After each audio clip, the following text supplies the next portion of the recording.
Good Morning Charleston starts now.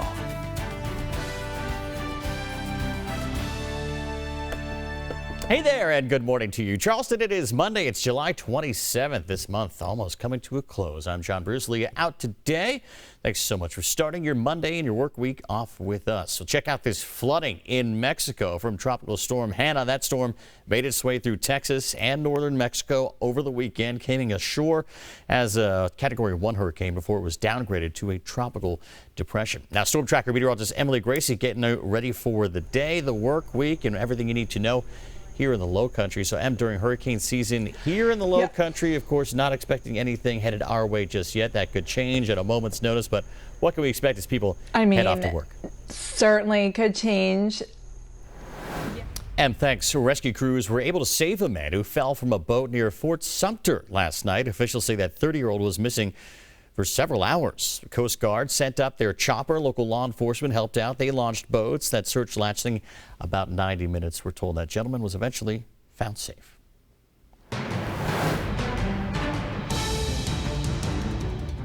Now the latest on the coronavirus, the number of cases statewide down for the second day in a row. DHEC announcing just over 1,000 newly confirmed cases Sunday, pushing the total number of cases in South Carolina to near 81,000. That percent positive also dropping Saturday, going from 19% to just 15% of tested cases turning out to be positive. Now, Charleston County, they once again led the Palmetto State with 124 newly confirmed cases Sunday. Berkeley County had 37. Dorchester County had 32. Charleston County School Board, they're going to meet this afternoon. Members expected to vote on plans for the fall. And we spoke with school board member Kevin Hollenshed. He said the board will once again weigh all their options, reviewing presentations from last week's meeting before taking a final vote. He adds the reopening plan could include a mixture of remote and in-person learning. Probably will vote on a combination. I'm still concerned about the well-being of the teachers and the children and how the virus can spread. Today's board meeting is scheduled for 4 p.m. That'll be streamed on CCSD's YouTube and Facebook pages. 2 more days until the deadline for Berkeley County School District registration. The deadline is Wednesday, and parents and students, they're going to have 3 options for the fall semester: in person, virtual, or a blended schedule, which includes both options. If registration, though, is not completed by July 29th, students will be automatically enrolled in blended learning.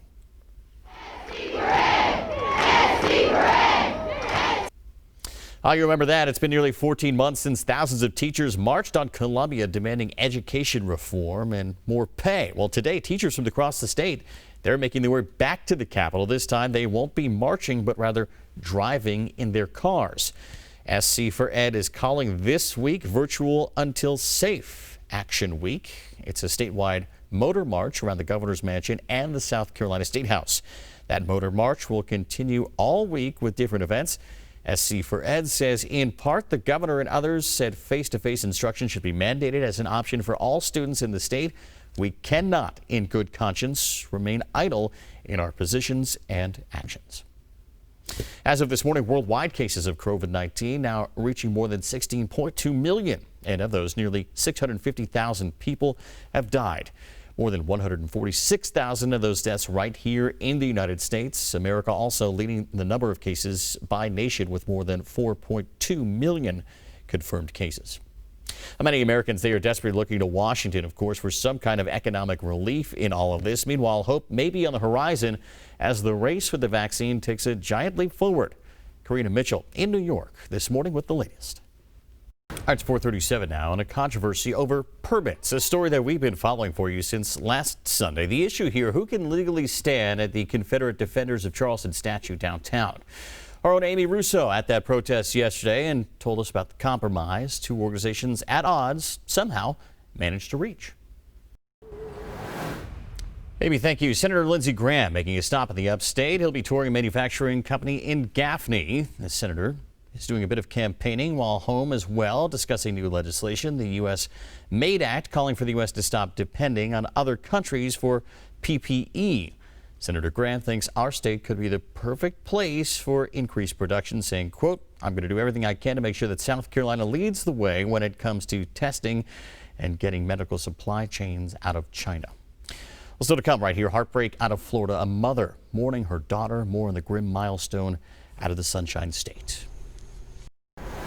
Today's number of the day taking us back to 2016. 11 of the 13 toss-up states voted for President Donald Trump in that election year. Real Clear Politics reports the same number of states are toss-ups for this year's presidential election. That includes Wisconsin, Michigan, Ohio, Pennsylvania, Florida, Georgia, North Carolina, Iowa, Missouri, Arizona, and Texas.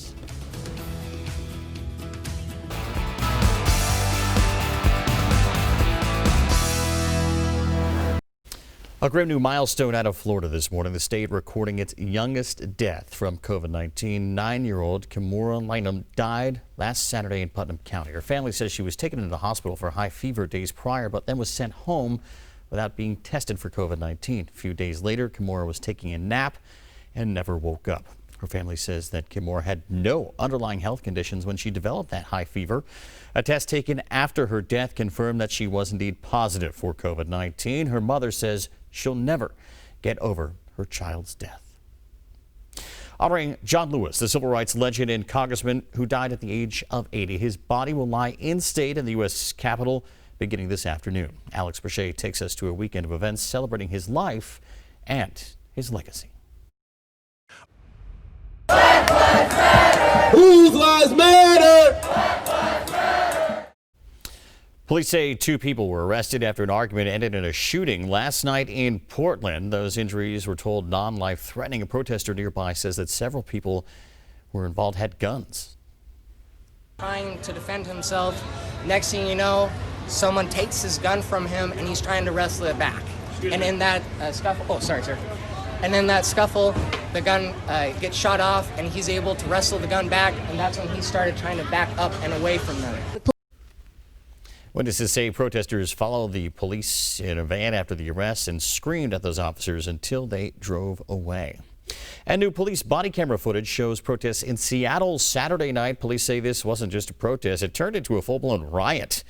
That's according to a series of tweets from the department. You can see police using tear gas on the crowd. They say the demonstrators appear to have thrown or fired explosives of their own. At least 59 officers were treated for injuries. 2 at the scene. 1 were told had to be hospitalized.